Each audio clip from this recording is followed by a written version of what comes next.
From the mountains of Sparta to the temples of Athens, ancient Greece gave the world philosophy, democracy, and epic battles, but just as it rose in brilliance, it collapsed in war and division.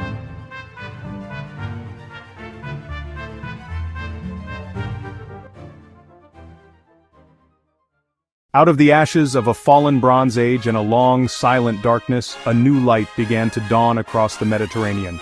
In the rugged, sun-drenched landscape of ancient Greece, the very geography of the land, a fractured tapestry of mountains, valleys, and countless islands, discouraged the formation of a single, unified empire.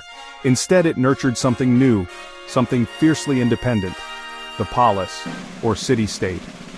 These were more than just cities. They were sovereign nations in miniature, each a crucible of identity, culture, and political experimentation, emerging as the new centers of power.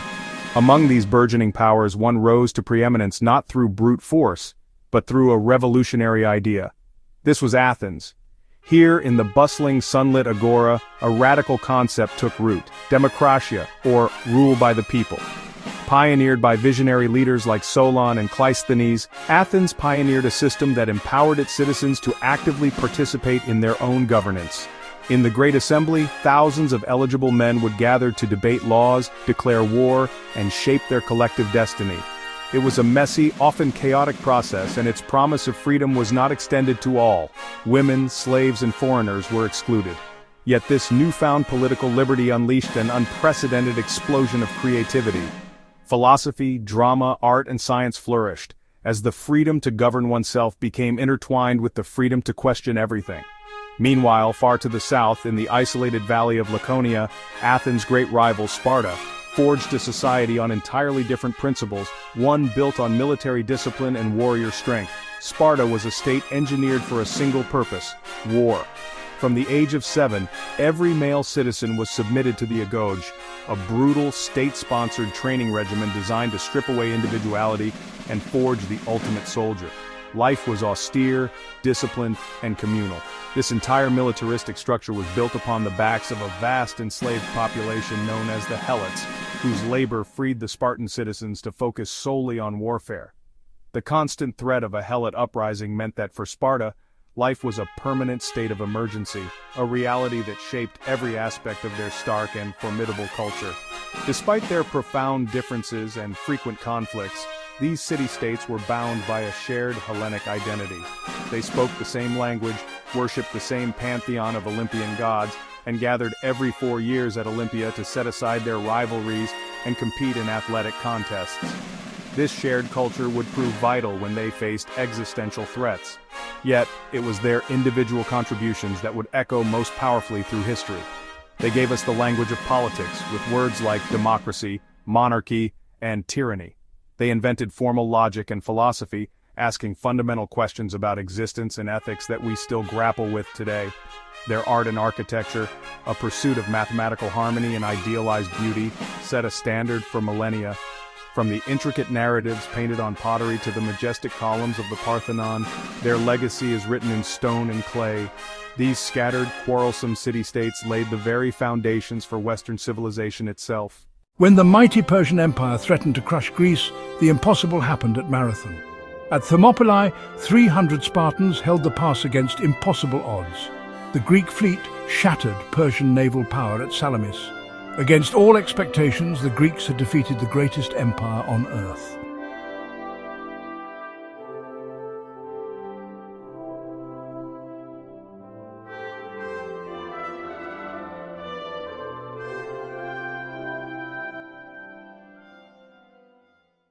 In the 5th century BC, following their improbable victory over the vast Persian Empire, the city-state of Athens entered an era of unprecedented prosperity and cultural flourishing. This was its golden age, fueled by the wealth of its maritime empire and a radical new experiment in governance called democracy.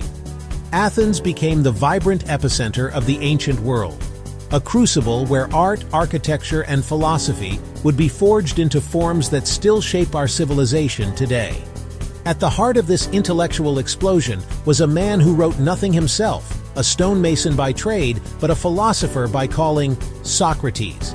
He haunted the agora, the bustling heart of the city, not as a formal teacher, but as a self-proclaimed gadfly, stinging the conscience of his fellow citizens with relentless questions. His Socratic method was revolutionary, a form of argumentative dialogue designed to expose contradictions and strip away false certainty.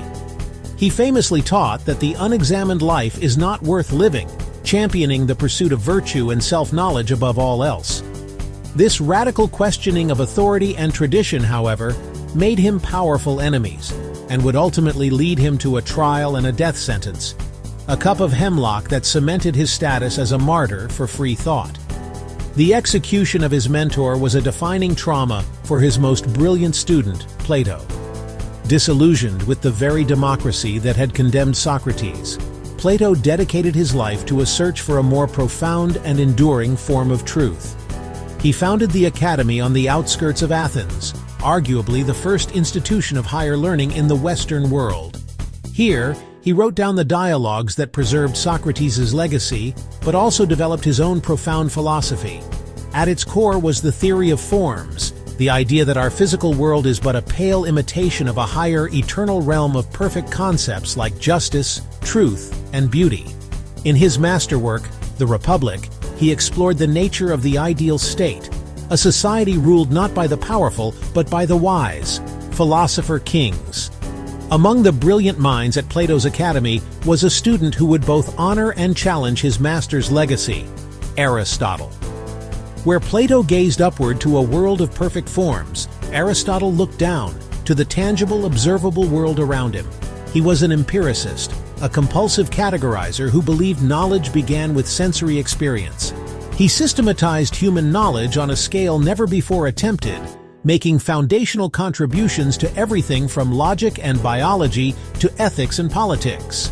His system of deductive reasoning would become the bedrock of Western thought for 2 millennia. His influence extended far beyond the classroom when he was summoned to Macedonia to tutor a young prince destined for greatness, Alexander, who would later carry Aristotle's teachings and a love for Greek culture across his vast empire. This explosion of intellectual energy was mirrored by an unprecedented boom in art and architecture, masterminded by the statesman Pericles. The crown jewel of his ambitious building program was a temple that would dominate the city's skyline, the Parthenon. Dedicated to the city's patron goddess Athena, the Parthenon rose as a symbol of Athenian power, democratic ideals, and artistic achievement. Architects Ictinus and Callicrates employed ingenious optical refinements, subtly curving straight lines so they would appear perfectly straight to the human eye, making the massive stone structure feel alive and harmonious. This pursuit of perfection was not confined to architecture. Under the direction of the master sculptor Phidias, Greek artists captured the human form with unprecedented beauty and realism. They moved beyond the rigid forms of the past, perfecting the technique of a relaxed and naturalistic posture that gave their marble figures a sense of life and movement. This wasn't just about creating lifelike statues. It was a celebration of humanism, a belief that humanity, like the gods, could achieve a state of perfect harmony and grace. And all these currents, philosophy, politics, art, and commerce, flowed together in one vibrant, chaotic space, the Agora. This was far more than a marketplace. It was the city's open-air civic center, its beating heart. Here, a citizen could buy fish from a vendor, listen to a proclamation, and then find himself drawn into a debate with Socrates about the nature of justice. It was here that democracy was not an abstract ideal, but a daily lived reality. In the noise and energy of the Agora, we see the essence of Athens' golden age, a radical confidence in human reason, and a relentless pursuit of excellence, all debated and explored out in the open under the brilliant Attic sun.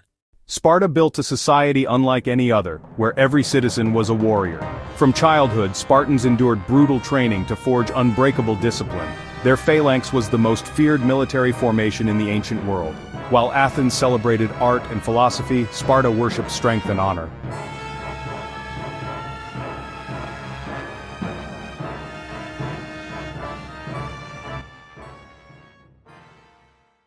The rivalry between Athens and Sparta erupted into devastating civil war. For 27 years, Greeks fought Greeks in the Peloponnesian War. Cities burned, alliances shattered, and Greek unity died.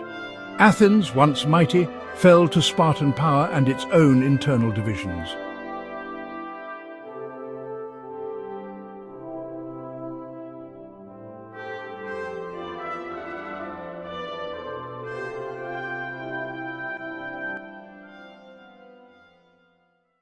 From the north, Philip of Macedon united the weakened Greek city-states under his rule. His son Alexander would become the greatest conqueror in history. In just 13 years, Alexander conquered the Persian Empire and reached India. Greek culture and ideas spread across 3 continents.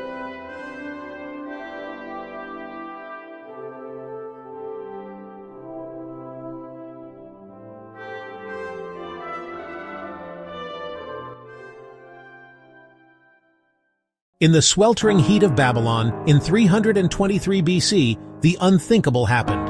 Alexander the Great, conqueror of the known world, lay dying. At just 32 years old, the man who had seemed more god than mortal was succumbing to a mysterious fever. Was it malaria, typhoid, or was it poison administered by a jealous rival? We will never know for certain. As his generals, the battle-hardened men who had followed him from Macedon to India, gathered around his deathbed, they asked the most pressing question in the world: to whom would he leave his colossal empire? According to legend, Alexander whispered his final fateful words: to the strongest. It was a prophecy of chaos, a challenge that would drench the world in blood for the next half-century. When Alexander died, his vast empire immediately began to fracture. The dream of a unified world, a fusion of Greek and Eastern cultures, died with him. His generals, now calling themselves the Diadochi, or successors, were men of immense ambition and ego. They were brilliant commanders, but they were not visionaries like Alexander. They saw not an empire to govern, but a prize to be won. Ptolemy seized the riches of Egypt, establishing a dynasty that would last for 300 years. Seleucus carved out a massive kingdom in the east, stretching from modern-day Turkey to the borders of India. Antigonus, the one-eyed, fought to hold Macedon and Greece. They carved up the empire, fighting endless savage wars for supremacy. These wars of the successors were a brutal spectacle, a multi-generational conflict that ensured Alexander's empire would never be whole again.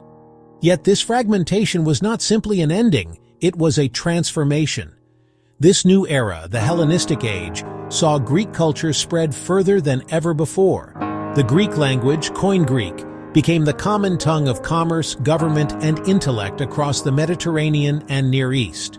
Great new cities like Alexandria in Egypt and Antioch in Syria became cosmopolitan centers of learning and innovation, eclipsing even Athens.